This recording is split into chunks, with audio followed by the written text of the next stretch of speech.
Hello, everyone. Welcome to the sixth and final Authors Visiting in Des Moines virtual event of 2021. My name is Tracey Garvis Graves. I'm a local resident of Des Moines and I'm also an author. I am absolutely thrilled to be your moderator tonight. I am a huge fan of Elin's books and I am just as excited to be here as you all are. For those who may not know, the Authors Visiting in Des Moines series has been around since 2001, and it is the Des Moines Public Library's signature event, which is made possible by the Des Moines Public Library Foundation and its generous donors. Everyone has the ability to help fund programs like this in the future, and you can go to dmpl.org/foundation to learn more. As I've already mentioned, I am also an author. I have 8 published titles, and my 9th book, Heard It in a Love Song, will be published by St. Martin's Press on November 2nd of this year. I'd like to tell you a little bit about the book. It is a contemporary novel. It is also known as a friends to lovers journey. It's about 2 people, 2 main characters who are both recently divorced, and they are in their mid to late 30s. So they're not really interested in going the dating app route, and they're not really sure what they want out of their lives personally and romantically. So the book is really about the journey of both characters to figure out what it is they want as they head into what is essentially their second act. So I hope you will check it out. Again, it'll be released on November 2nd by St. Martin's Press. When people ask me the kind of books that I write, I tell them that I write contemporary fiction with a happily ever after. And that happily ever after doesn't necessarily mean that everything will be tied up in a perfect bow at the end. But I do strive for an ending that's both satisfying and uplifting. And I think that's why I love Elin's books so much. She gives me the elements that I absolutely want to read when I dive into a new book. Also, fun fact, Elin and I are both fraternal twins, which I thought was very interesting. As a twin, I am always interested in meeting other twins. She has a twin brother, I have a twin sister. Elin is going to be joining us very soon. Let me give you a quick rundown of tonight's format. What we're going to do once Elin joins us is she and I are going to chat for about 45 minutes or so, and then we're going to give you the opportunity to ask questions. So make sure that you use the Zoom Q&A box down below to ask your questions. Without further ado, I'm going to introduce Elin, and I am going to read her bio because I don't want to skip anything. Elin Hilderbrand has become known as the Queen of Beach Reads for her mega best-selling novels, most often set in and around Nantucket, where she currently lives with her family. You may have read her winter series or recent bestsellers 28 Summers and Summer of '69, or her latest best-selling novel, Golden Girl, which was released last week and became an instant bestseller. The book tells the story of a woman, the author of beach read novels, who was killed in a hit-and-run accident while jogging near her home in Nantucket.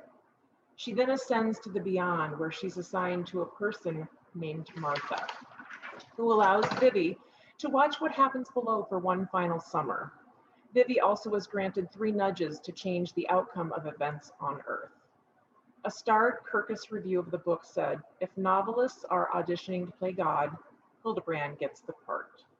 She is also a graduate of the Iowa Writers Workshop.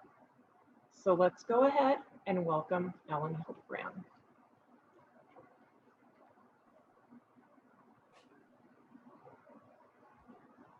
Okay. There I am.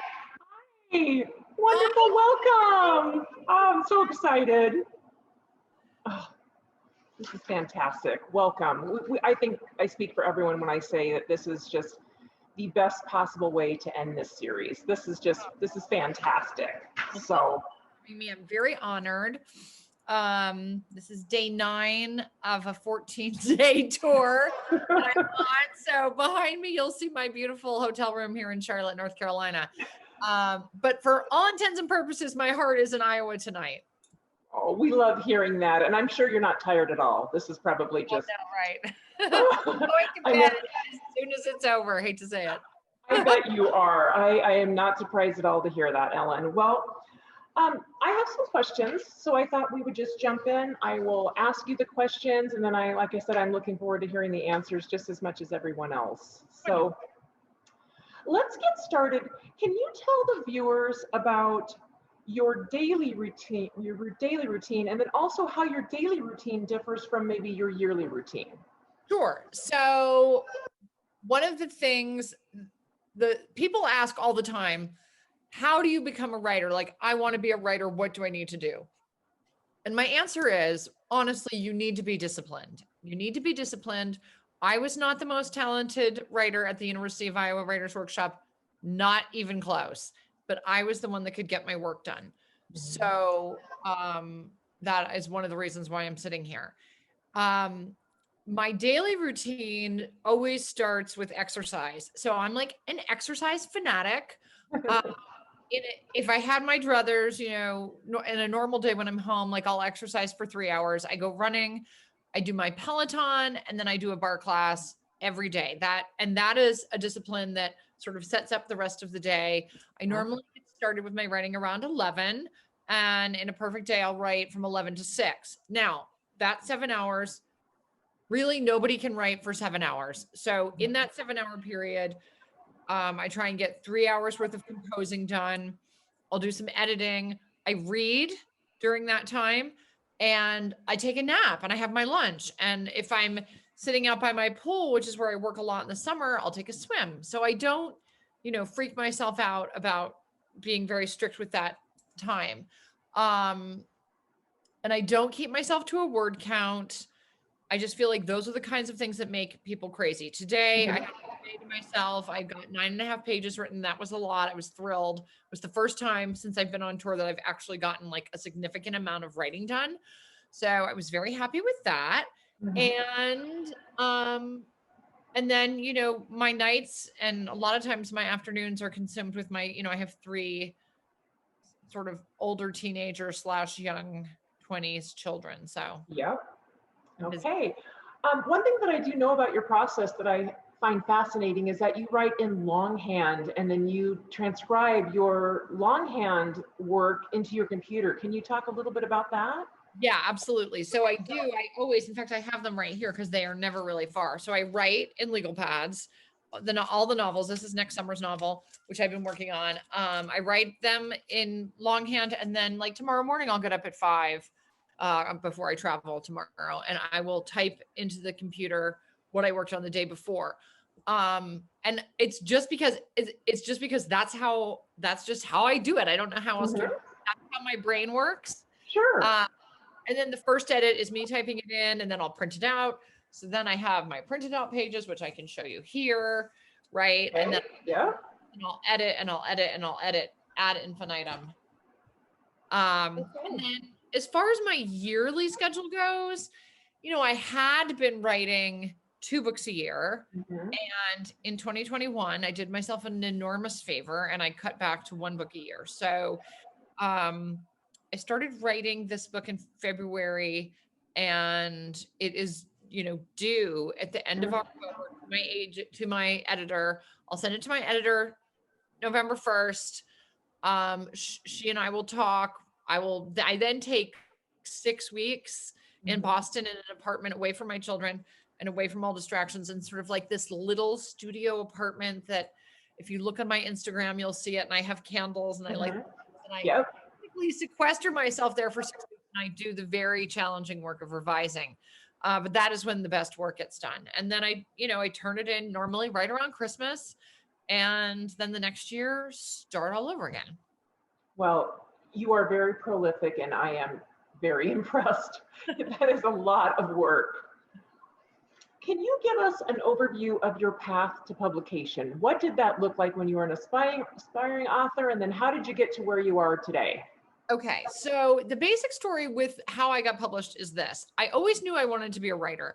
When I was in 2nd grade, my 2nd grade teacher gave out an award to everyone in my 2nd grade class, and my award was the top author award. And I can vividly remember standing up to accept that award, and I thought to myself, yes, I am an author. I knew I was an author. That teacher has come to see me. You know, she came to see me in 2000 at my signing for Summer of '69. And I mean, think about how amazing it was. And if I have any teachers in the audience tonight, I just want to say that, you know, I was 7. So maybe, you know, I was extremely talented at 7, or maybe because she saw that I really liked to write, that she was sort of responsible for naming it and then putting me on that path, which really Absolutely. about what amazing power and prophecies that teachers have. I went to Johns Hopkins undergrad. Johns Hopkins has a dedicated creative writing major, in addition to all of, like, you know, everyone else was like a biomedical engineer or pre-med. And I was taking writing workshops, which I loved. And before I graduated, I said to my professor, you know, I want to be a writer. What do I do? Do I get a job? Do I go to graduate school? And he said, Ellen, the most important thing is that you go out into the world and live, because you need to have experiences to write about. So I moved to New York City, and I initially went into publishing. I worked actually at St. Martin's Press for 9 months. And I did not like it. So then I quit, and I decided what I needed was a job that would give me some free time. So I started teaching English in the New York City public schools. I taught at IS 227 in Queens, New York for 1 year. And then the second year I got a job teaching just out of New York in Westchester County, and I would commute backwards. I lived in Manhattan.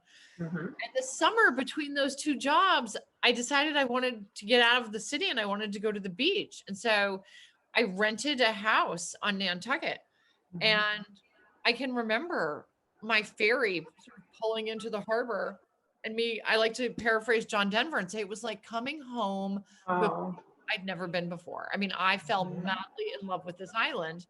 And so I went back and taught the second year. And then after that school year, I moved to Nantucket permanently. That was in 1994. And then you know, I was doing some traveling. I had little jobs during the summer, and then I would travel in the off season. And I went through Southeast Asia 1 year, backpacking, Australia, New Zealand. And then the next year I went down to South America. I went to the Galapagos. I went to Costa Rica. And after I had done those trips, I felt like I had, you know, sufficiently gone out and lived. I applied to Iowa. And as we all know, it is the greatest writing school in the country. Yes, it is. It was super challenging. I'm not going to lie. I was very unhappy. I loved Iowa City. I lived on Lynn Street. So anybody who knows Iowa City, so it's like this cute little sort of brick street. And I lived above Polly's Pizza. And I loved like going down to Pearson's drugstore and getting, you know, lunch, and I loved the football games. I mean, I had not been to a Big Ten football game before then, but the writing program was very challenging, super competitive.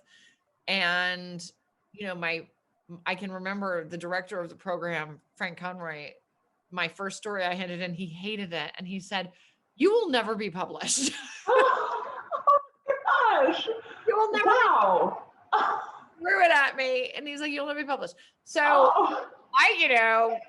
we used to go out after the workshops and have drinks. I think I had many drinks that night. I was devastated. I was like, okay, I didn't really believe him, but I was disheartened, you know? And so I used to go to therapy. So at the university, they had free therapy for students. So I'm like, I am going to go to therapy. So I went to therapy, and, you know, I'm crying and I'm like, I'm miserable here. I miss Nantucket. And, you know, the program is hard. And the therapist said, "Well, I hope you understand what you have to do then." And I'm thinking to myself, she's going to tell me to pack up and go home. And I said, "What?" And she said, "You have to start writing about Nantucket." And so in my second year at Iowa, I started writing a novel called The Beach Club. And that ended up being my first novel. So in my last workshop at Iowa, my very last one, I had the U-Haul packed. I was ready to drive back across the country, back to Nantucket, to Massachusetts. And I went to the workshop, and my professor had his agent in the class. And the agent said, which one of you lives on Nantucket? I said, oh, that's me. And he said, well, would you please stay and speak to me after class? And I said, yes, but I didn't even really want to. I just wanted to get out of there. Yep. But thank goodness I did, because Michael Carlisle has been my agent for that was in 1998. And where are we now? Like 23 years. He's been my agent. He's never steered me wrong. I told him I was writing a book about Nantucket called The Beach Club. He said, okay, well, when you are finished with it, send it to me. Mm-hmm. That was in May of 1998. I mailed it to him in January of 99. I printed it out. I put it in a box. I took it to, okay. So I mail it off and he gets it and he says, he's like, this is great. I'm going to represent you and I'm going to make you lots and lots of money. So I'm thrilled. I mean, who doesn't want to hear that? I'm thrilled. So he sends it out to, there are 13 publishers at that time in New York. He sends it out to 13 publishers. 12 publishers say no. One publisher says yes. It's St. Martin's Press. Mm-hmm. And they offer $5,000. And I said to Michael, is $5,000 a lot of money? Because I'm not going to be able to quit my day job. And he's like, well, you know, it's the only offer we have. So we're going to go ahead and take it. So we take the offer for $5,000. The book is published. It is People Magazine's Book of the Week. Oh, which is hilarious. Okay. So this is in the year 2000, right? St. Martin's has printed 2,500 copies. So they run out of copies. Immediately, I bet. Immediately. Yeah. And then, you know, it's before we have the Kindle. It's before we have, you know, your social iPhone. Media. You can't like download it on your Nook. So it's pretty frustrating because it's over the 4th of July. There are no books. Oh, no. For me, it was frustrating. But it ended up doing pretty well. And then I got a contract for 2 more books, Nantucket Nights and my novel Summer People. Nantucket Nights, the second book, you know, it didn't get the publicity that the first book got. It didn't sort of have the splash of like first novel, and it didn't do very well. Summer People did even worse. However, I was offered another 2-book deal for the Blue Bistro and the Love Season. And the Blue Bistro still to this day is my very favorite book. And it did just terribly. It did horribly. And I was so upset. So for my 5th book, the Love Season, I'm like, okay, so I hired a private publicist and I paid, I don't know, 10 grand. I mean, I didn't even really have it, but I paid money. He did a great job. Again, People Magazine Book of the Week. Then I had my picture there, 4 stars. And again, my publisher ran out of books. And it was right in the middle of the summer. And again, it's 2006. You can't like download it on your iPhone. So, I mean, it was very frustrating. And at that point, we decided that I was going to switch. I was going to switch publishers. And so I was sitting on a novel called Barefoot, and we went and I had what I call my Cinderella day in New York. And I met with, at that point, 10 publishers in New York, and they all wanted to publish Barefoot. And I ended up switching and going to Little Brown, and they have turned every book since then into a New York Times bestseller. Wow. I will never get tired of hearing my fellow authors' paths to publication because I find it fascinating. And I have to just give you a real quick personal anecdote about Barefoot, because I still remember going to Target with my 2 children who were probably, I don't know, 5 and 8 at the time. And I bought Barefoot, which is where I used to buy a lot of my books when my kids were younger, because there was no Kindle, there was no Amazon, you know, and I wasn't going to take both of these young children into the bookstore. I mean, we did that occasionally, but I wanted a book now. I would roll that into a Target trip, and I would come home with my new trade paperback. And I remember to this day sitting down and reading Barefoot, and it is one of my favorites. Thank you. So, okay, let's move on. Where do you get your book ideas, or how do you decide what to write next? I know that's a question authors get all the time, so I'm really interested in hearing your answer to this. Well, I mean, I try not to freak out about it. I don't sign a contract unless I have book ideas. Nantucket has given me 24 books. So of the 27 books that I've written, 24 of them have been set on Nantucket. She is my muse. I do love her so much. I am retiring. So everybody in Iowa, you heard it here first. I'm retiring. No. In 2024 will be my last Nantucket summer novel. And that is because I want to make sure, I want to make sure that every single book that I write is of a certain quality, and I can feel myself sort of running out of solid ideas that are really different from the ones that came before. So, I mean, Nantucket's small. It's 4 miles wide and 13 miles long. And I've written about a lot of different aspects of it. But, I wanted to write a restaurant book. So I wrote The Blue Bistro. I wanted to write a wedding book. So I wrote Beautiful Day. I wanted to write a murder. So I wrote The Perfect Couple. This book sort of deals with the supernatural and the beyond. I wrote, 28 Summers, a tremendous love. I wanted to do like a big sweeping love story. And I did Summer of '69, which is the closest to a historical novel I'm ever going to write. So I've been trying to do different things within the Nantucket summer book genre. And that's what I think is so impressive, is that you don't write the same book over and over again. I love it when an author can try something new each time, if it's something that they just want to explore. And then I love reading that, because then I have something that's a little bit different. And my next question was going to be for you to tell us about Nantucket, but I feel like you've already told us a little bit about Nantucket and how important it is for your body of work. Is there anything you want to add about Nantucket? Oh, yes. Oh, absolutely. So, all right. So we know Nantucket is small. It's 30 miles off the coast of Cape Cod. You can only get there via a plane or a boat. I've really stopped flying unless I'm going on a jet, because I was on a doozy of a flight, which I immemorialized in Golden Girl. So when you read Golden Girl, you will read about a flight that I was on. So normally I take the fast boat. It takes an hour. It goes from 10, 11,000 people in the winter to 50,000 people in the summer. So it has really a split personality. And this is very important to know. So there are the locals, and I am a local.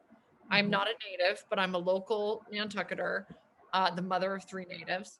And then there's the summer population. So then this time of year, or the next couple of weeks, everyone will start filling in to Nantucket. And all of a sudden you're going to the grocery store and you don't know a single person, which is so bizarre. But, it's very also extremely diverse, because it is a service-based economy. We have lots of different nationalities of people working there. So like the school email comes out in 6 different languages, including Bulgarian, Lithuanian, Nepalese, Spanish, and Portuguese. So it's a very diverse community. And, it has a historically preserved downtown with cobblestone streets, whaling captain's homes, which are, a lot of them are preserved inside. They have great gray cedar shingles. And, the flagpoles and the window boxes. I mean, it is aesthetically so pleasing. Downtown Nantucket is. We have no chain stores. We have no neon signs. We have no stoplights. We have no fast food. There's none of that. It's all sort of independently owned shops, restaurants, galleries.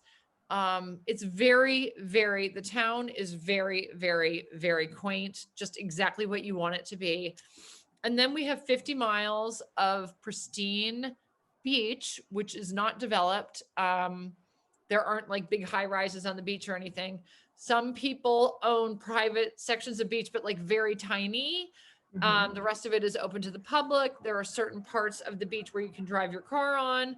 When the kids were little, I used to do that a lot, because I just put the kids in the back of the car and drive them on and save myself the schlep. But the beaches are gorgeous, and 65% of Nantucket is held in conservation. So there is a lot of open land, ponds, moors, like these sand roads that go in the interior of Nantucket. I mean, it's a beautiful, beautiful place.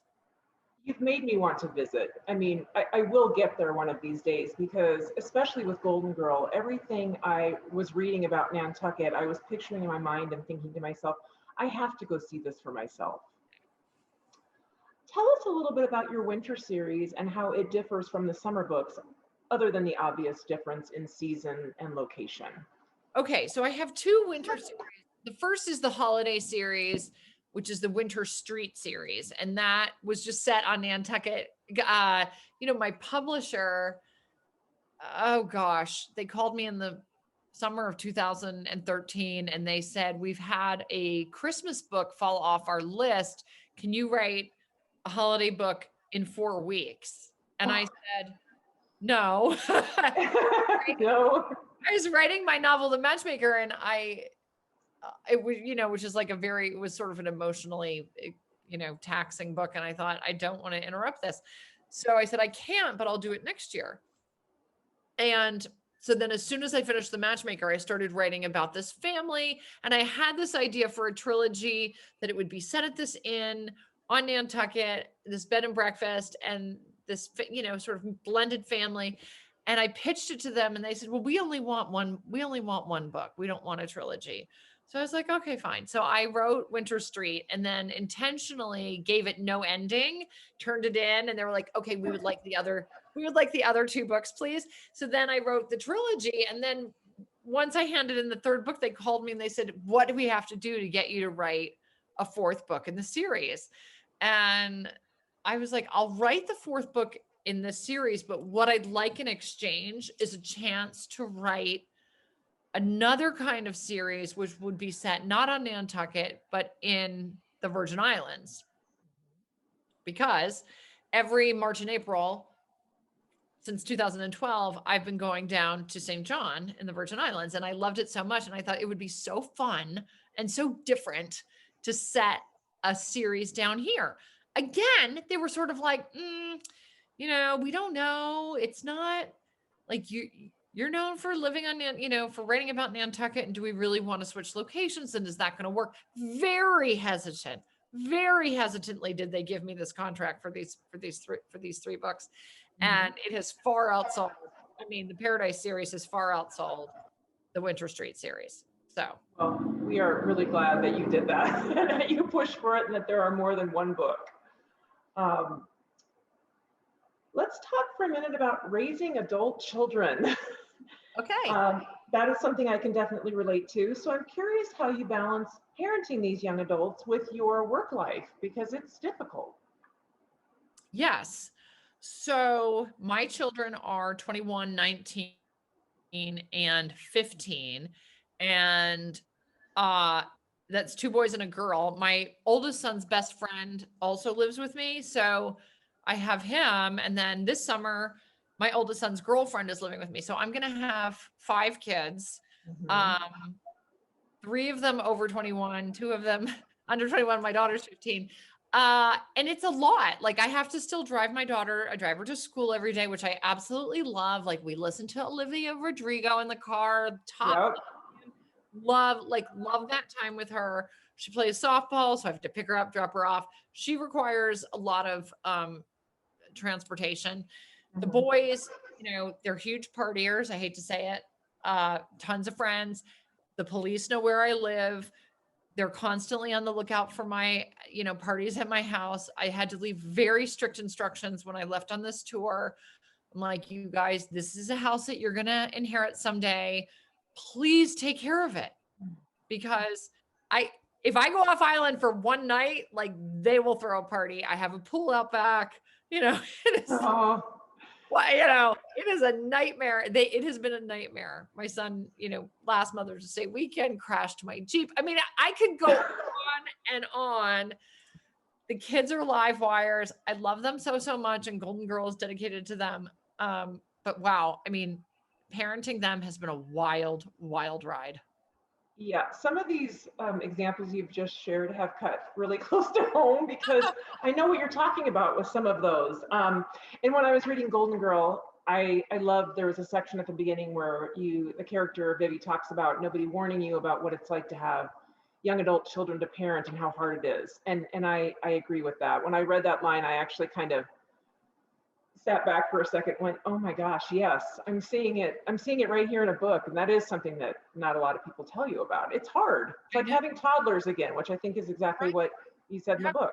I mean, they're old enough to do things on their own, and that's the problem. Like, they're old enough, they have agency, right? And they can make decisions. Yeah. And you're there to try and, help them get, successfully launch. It's literally launching them into their adult life, and it's so difficult. Very it difficult. is. At least in my really house. difficult. In my house, it's difficult. Oh, it's difficult in mine too. I absolutely hear exactly what you're saying. So with that being said, let's talk about Golden Girl, since I already mentioned something that I read in the beginning of the book.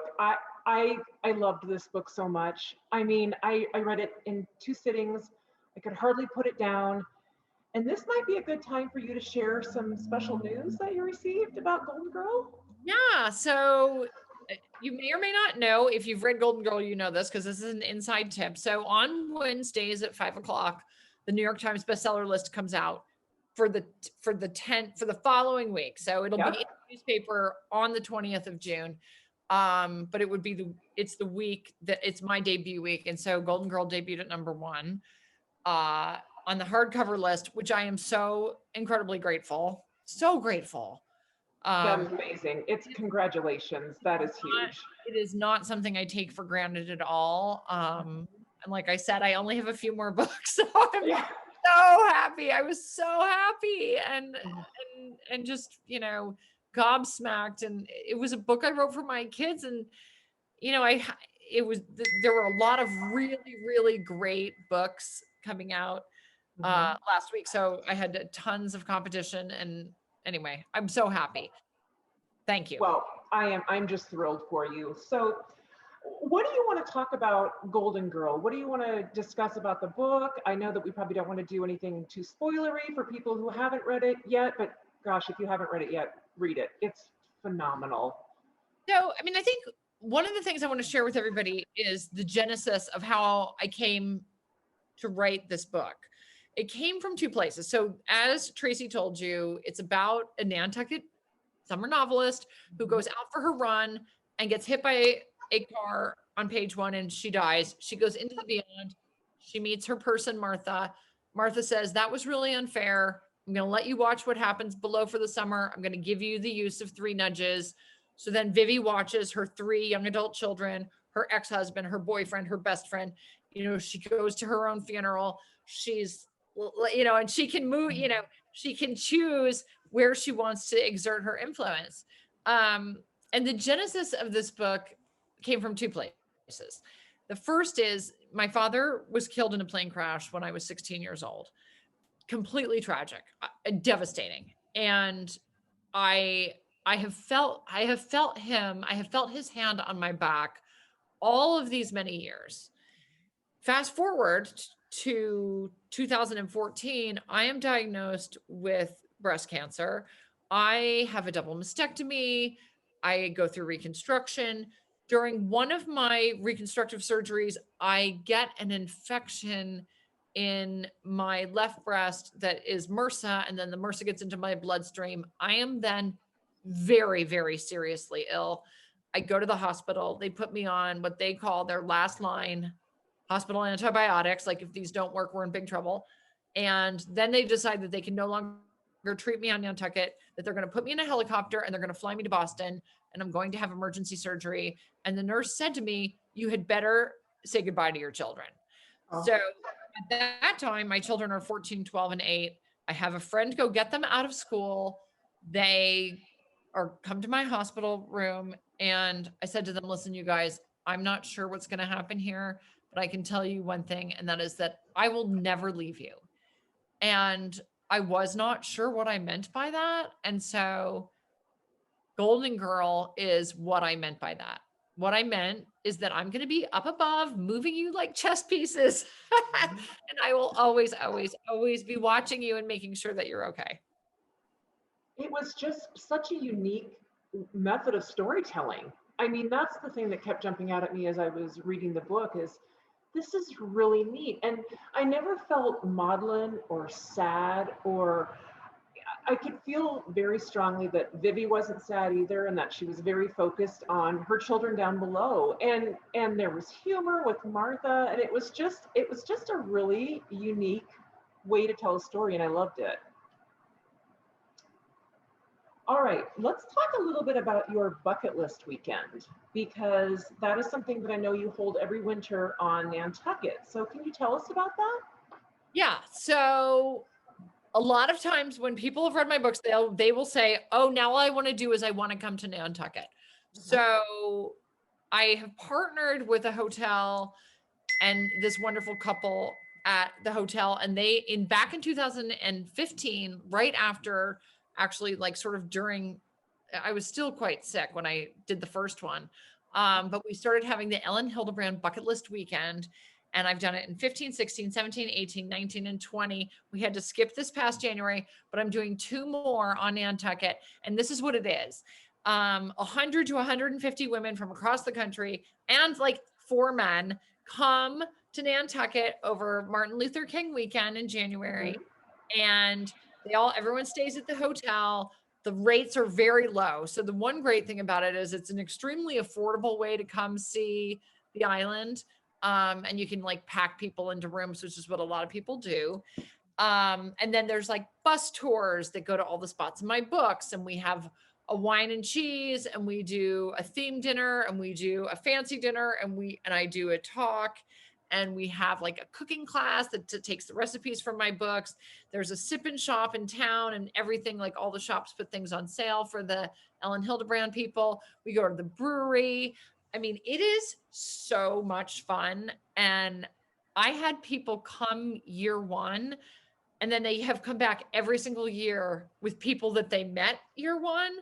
So Mhm. there's a lot of like bonding, because everyone there is, they like the beach, and they like to read, and they like summertime, and um some really great friendships have been forged. The hotel is gorgeous. It has a gym, it Mhm. has a sauna, it has a hot tub. I mean, it is like top notch. And I don't make a penny. I just show up and do it for goodwill, and it's good for Nantucket to have, the ladies, they come to spend, and so it's good for the economy of Nantucket. And so that's why I love to do it. And I love to share Nantucket with people who wouldn't maybe not be able to see it otherwise. Well, that sounds amazing. I might have to check it out before you're not doing it any longer. Um, so we've got a little bit of time left. My next question is somewhat general, and you've talked about it a little bit with your plan to retire. But what is up next on your writing agenda? What are you working on right now? So I'm writing a novel called The Hotel Nantucket, which is based on the hotel, actually on the hotel where the weekend is. Okay. Um, and it's like a diverse and inclusive cast of staff at the hotel, and then of course the guests that come. The unique thing about this novel is there's a ghost, so it's my first ghost story. It's an Elin Hilderbrand ghost story, which means it is not scary at all. But there is a ghost, a young chambermaid who was killed in the hotel 100 years before, who had a Mhm. relationship with the owner, and that all sort of plays into. And then the hotel falls into disrepair. It's bought by sort of a mysterious dude. He gets the staff together, and then we go rolling through the summer with all the drama. Wow, that sounds really exciting. I really liked the magical realism foray that you went into with Golden Girls. So a ghost story sounds Yeah. right at my alley. I'm excited to see how you do that. Um, okay, we're going to start. I'm going to go ahead and take the first audience question. But before I do, Ellen, is there anything else that you want to talk about that maybe I didn't ask you, or that you want to tell the viewers, or anything that you want to discuss? I think I'm good. I just, I'm very interested in hearing everybody's questions, and hopefully, I can give you good answers. Okay. The first question is from Marilyn, and she asks, Ellen, do you plan out the plot of the book before you begin writing, or do you develop the plot as you go along? And then in parentheses, she says, I should add, I so enjoyed the winter series this past COVID winter. It really helped me get through a challenging time. Okay. So I do not plot out the books ahead of time. Okay. Um, I create my characters, and then the plot unfolds because then you spend every single day with them. And so that's the thing, is that it is unreasonable, I think, to expect that your characters are just going to come to you fully formed. They never do. They don't for anybody. You learn them by writing them, and you write and you write, and in that way they reveal themselves to you, and then the plot sort of comes from there. Mhm. I made a lot of changes in Golden Girl, or like in 28 Summers. Like I had a scene, scenes that you cut, things that don't end up working, but you just keep going. Okay, wonderful. This next question is from Lisa. Is it possible to visit Nantucket on a budget? So it is. I would suggest coming in the off season. You don't have to come in January. The rates drop right after Labor Day. They drop, and it's still really beautiful. So, like, my best tip would be, come the Tuesday after Labor Day. Like, the rates drop a little bit. Mhm. Everything is still open. The weather is still gorgeous. There are Airbnbs. I don't really know where they are, but like apparently there are a ton of Airbnbs, which is nice because the hotels can be expensive. And there used to be a lot of bed and breakfasts, and those have all been sold for private homes, or a lot of them have been.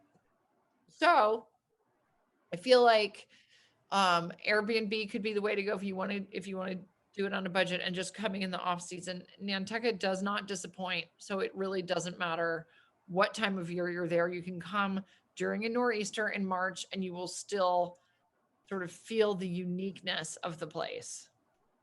Wonderful. Okay, the next question, I don't know whose question this is specifically, but short of finding an agent the way you did, and wow, how lucky, what advice would you give to a debut author for finding an agent today? So, one of the things that you do is you read the acknowledgement pages in the novels that you love. So, the novels that you love, that you want to sort of emulate or follow in their footsteps, I would read the acknowledgement page, and you find out, okay, Michael Carlisle is Ellen's agent. And then you query, Michael Carlisle, and say, listen, I've written this beach novel, or I've written, I don't know, whatever it is you've written. Would you like to read it? And it's really, I think the only way to get an agent is to query and tell them about your novel. You should have something finished. That's like my best advice.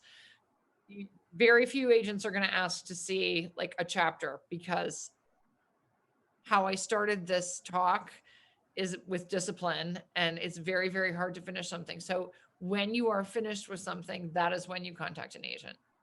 Okay, great. That's wonderful advice. Next question is from Anna. Has your breast cancer diagnosis impacted your writing? Oh, yeah, definitely. I mean, every experience that I've had as a human being, as an adult, has impacted my writing. And you can see it in just sort of the themes that I take on. I wrote about a person with breast cancer in my novel, The Perfect Couple, which was about, oh gosh, 3 or 4 years after I was sick. I I I have a different sort of perspective now that I've been through it. Nothing really bothers me anymore. I went from in my 30s and early 40s just being very concerned what other people thought, just like everybody else, not in any way, just like everybody else. I was worried, like, sort of in competition with my friends, and who had more money, and who was taking cooler vacations, and whose kids were like, doing better on the Montessori. I mean, and after I got sick, I just ceased caring about any of that. And it was all about, making sure my kids were okay, making sure I was okay, really burrowing into my work, which was what I'm going to end up leaving behind. And just really appreciating and gratitude, and a completely like fresh take on what's important. That's a great answer. From Crystal, is there any part of your own personal story in 28 Summers? In 28 Summers. Well, 28 Summers Okay, so 28 Summers is my novel that came out last year, and it's based on the movie Same Time Next Year, Mhm. which I saw at apparently a formative age for the first, when I saw it for the first time, I must have been 12 or 13 because I was like, oh my gosh, this movie is so interesting. And then I revisited it, I guess sometime in the last 4 or 5 years. And the movie is very simple, like the way they present the movie, because it was a stage play. So it's, very limited sets. And I thought I can do a great job with this, I think, if I expand it into a novel. And so I, came up with characters um and played the novel out. And of course, Jake is married to someone who's running for president. So that was sort of timely last year. But as for me personally appearing in it, I mean, I do wear cutoffs. So people say, okay, well, you're like Mallory, because I do wear cutoffs, shorts. um, and I used Baltimore as Mallory's hometown because I did go to Johns Hopkins and I hadn't really written about Baltimore, and I needed a different location. So I thought, all right, I'm going to have her grow up in Baltimore, and her brother Cooper and the boyfriend Jake, they both go to Hopkins. And so I was able to use that. Um, there are parts of Nantucket as I describe it that are things that I love, and that's true of every book. But other than that, I would have to say not too much autobiography. I loved that book. That book was absolutely fantastic. From Jennifer, who is your favorite go-to Peloton trainer? Oh, well, I mean, there's only one answer to that question, and it is Jen Sherman. I Peloton with Jen Sherman. I bike with her practically every single day. We're basically the same person. I just love her so much. Fantastic. Thank you so much for doing this. I missed the signing in South Carolina due to a flight cancellation. I love your books. Have you considered doing an Ellen weekend in the Virgin Islands? And this is from Amanda. Okay, Amanda, yes. So it's in the works. Mark and Gwen, who own the Hotel Nantucket, the Nantucket Hotel on Nantucket, and they own a hotel also in Martha's Vineyard, where I've done 2 fan weekends. They have purchased and are building a resort in the Virgin Islands in St. John, actually on a adjacent island called Livongo Key. And they are going to have an Elin Hilderbrand bucket list weekend as soon as the hotel is built. And I do not know when that's going to be. My guess is the earliest it would be like November of 22. And the latest I think would probably be May of 23. We are going to do it in either November or May because we want to hit the shoulder season there as well. Wonderful. From Stephanie, which novel feels most Ellen? If I wanted to know you more as an individual, which book reflects that the most? I don't know. Sometimes I think there's a little bit of me in a couple of different characters. I would have to say, I mean, what is the answer to that? I almost want to say The Castaways. Well, I mean, The Castaways came out in 2009, I believe, and that was really a novel that was sort of based in the way Nantucket was when I was in my 30s. I had really good couple friends, like very, very close, because I do not have any family on Nantucket. And so if you started with The Castaways, that would be like me in my 30s with young kids, that sort of that world. And then if you moved from there to, let's say, Summerland is a great book nobody really talks about. That came out in 2012. That is sort of me as like with young teenagers, right? And these are kids in high school, and one of them dies. That like so The Castaways, then Summerland, and then if you read Golden Girl, those would be like the 3 stages of my sort of life those books portray, if that makes sense. From Chris, have you ever had your editor or publisher give you advice to cut something or make changes that you just didn't want to do? Was there an argument, and who won? Yeah, with Golden Girl, I have to tell you, I had all this great, what I perceived to be great stuff in there about professional jealousy with writers, so that Vivi had, in my first draft, had this rival writer who lived on the vineyard. I mean, this woman was a piece of work, and she was really jealous of Vivi. And she comes to the funeral and she plays Juice Jam on her phone during the funeral. And then, there's this whole thing with the bestseller list. And my editor said, you have to cut it all. You just have to cut it. It's too inside baseball. Just trust me. And it was so fun. It was so like juicy fun. I thought to myself, I cannot believe she's making me cut this. And I said to her, well, man, and I cut it back and then I'm like, you know what? She's right. I'm just going to cut it all out. And I did. And I can't tell. I mean, the book is fine. So, I mean, it probably was the right decision, but there was so much like fun, like inside, like juicy scoop, like what it's like to have another writer that like you don't love so much. And anyway, we'll never know because it all came out. So okay. I love it. Yeah, I guess that was one that you did lose. I love it. From Liz, why is Blue Bistro your favorite? 28 Summers is mine. So Blue Bistro is like a classic love triangle book. And there's really nothing better, I don't think. And it also has so much great food and wine. I can't describe it. Those two things combined, it's really, I think it's a magical book. I reread it because one of the characters comes back in the Hotel Nantucket and runs the bar in the hotel. And so I had to read the book again, and I hadn't read it in 15 years. And I was proud of myself, because I was not that experienced of a writer. It was only my fourth book, and I think I did a pretty good job. I would agree. This is not a question, but it's a great comment from Jane. She says, your novels give me a getaway. My husband has dementia and I can't drive a car due to a disability. So thanks for Nantucket. You are very welcome. That is my favorite kind of comment to receive because, and I have people say they read my novels in the chemo chair or they have a sick child. I mean, any of those things, it's so humbling.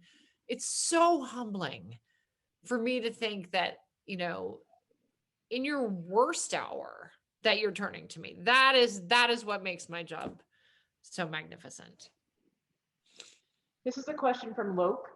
Are you going to have a TV series for the Paradise series? Those are my favorite books. Oh, good. Okay. So I just don't know. I hope so. We are in the final stretch. ABC and Ellen Pompeo has a deal with ABC, and she is developing the Paradise series. I have writers whom I adore, who I've had a relationship with for several years now. I got a text yesterday saying they're handing in the draft of the pilot. They may have to do some more changes. And then, ABC will either give it the green light or not. So, I mean, you guys say your prayers. I would love nothing more than to see the Paradise series on television. That is some exciting news, and we will be anxious to hear updates. From Maria, who are your favorite authors across other genres, and what do you read?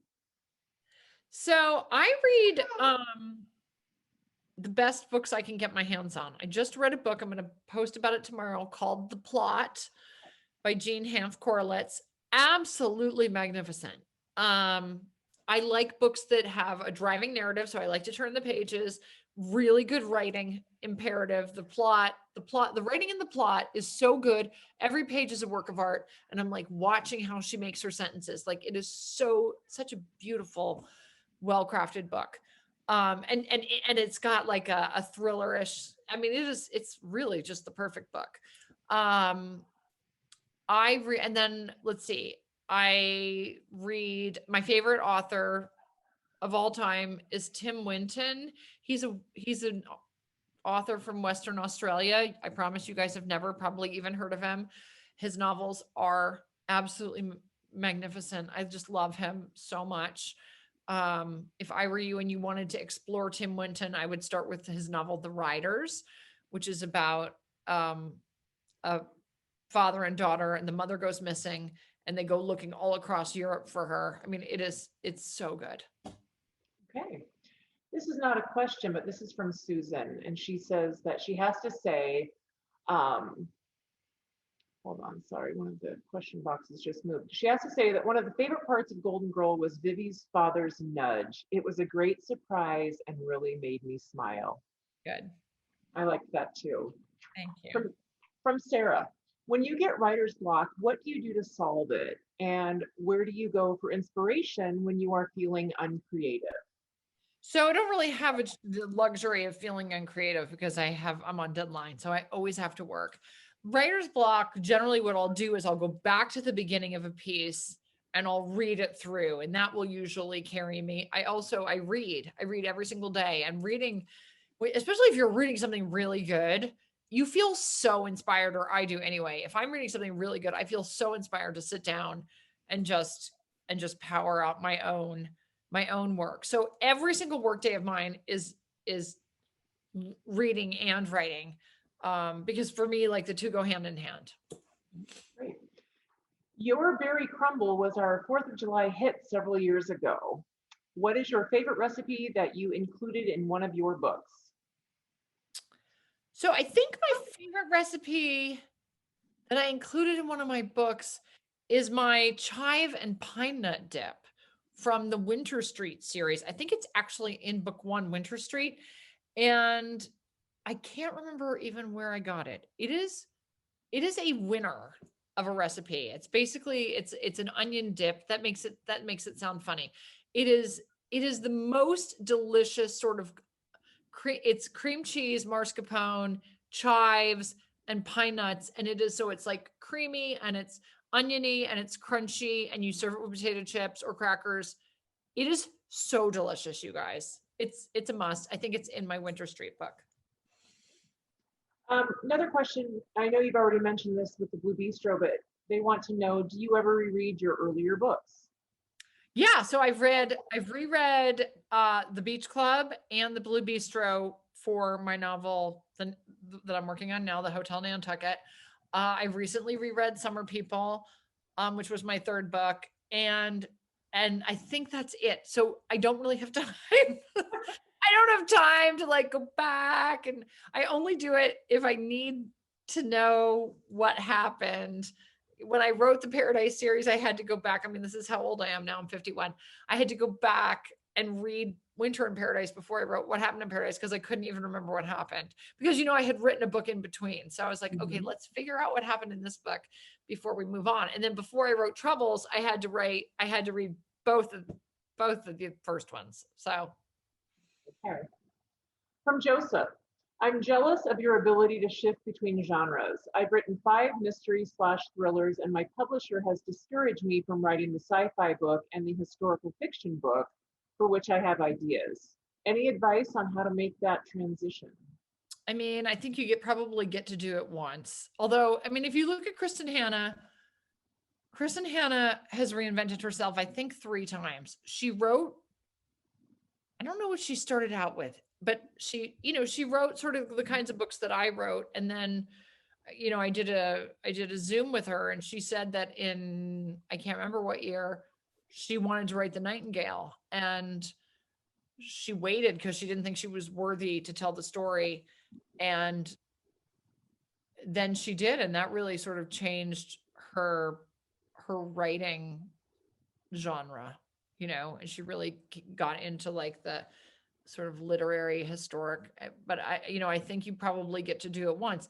The thing is it's impossible for a mainstream publisher to market when you're all over the place. And I really, although I am kind of all over the place, I'm always writing about the same. There are always summer books that are set on Nantucket. So it's always that same thing, if that makes sense. Heidi, I love how you have characters come back from novel to novel. Can you talk a little bit about how you make that happen? Well, yeah, I started, The Castaways really was like my watershed book as far as characters are concerned, because that's where the chief shows up. And the police chief, Chief Capanesh, has appeared in, I don't know, 6 or 7 of my books, and people love it. And then once I realized that people loved having Ed, come back, I thought to myself, okay, I can do this with other characters as well. So Fast Eddie is my real estate agent. He shows up in the Hotel Nantucket. I mean, if I need, it's almost like, Faulkner's fictional county in Mississippi. Like if I need someone and I've already written about them, I'm just going to go ahead and bring them back. And then people, like my really avid fans who've read it, everything, they get very excited. And I love that. Okay, from Charlie. Hi, Ellen. Your books were my therapy over the last year. Thank you for your Instagram tours of Nantucket. You're very welcome, Charlie. I can't wait to get home and do them again.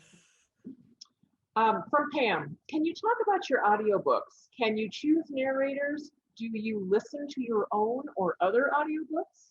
So my narrator is named Erin Bennett, and she's amazing. And she wins like the Audible Awards. I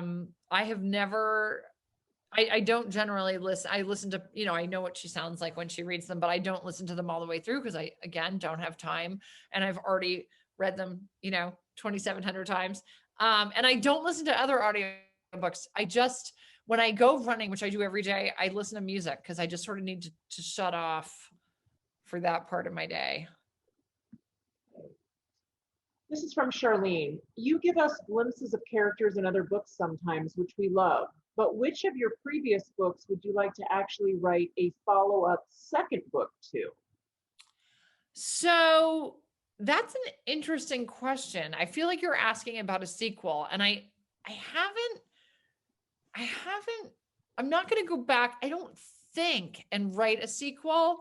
One of the things I did do is I wrote a sequel short story to 28 Summers because so many people were asking about what happens to happen to Mallory and Jake and then their kids. So I wrote a 25,000 word short story, which is about a quarter of a novel, called The Sixth Wedding. And that is coming out in e-format on June 29th. Okay. I think we have one more question. Are there residents and people of Nantucket who read your books and think they are characters in the novels? I don't know. I try not to write about anybody I actually know because, it's a small place and I have to live there. We joke about it. We do. I see people out. I know everybody. I see people out. They ask. I'm just like, I'll never tell. Oh, I love that answer. Okay, well, we're going to go ahead and wind down. Thank you so much, Ellen, for joining us tonight. This went so fast. Oh, you're welcome. I also want to thank the library and also the Des Moines Public Library Foundation.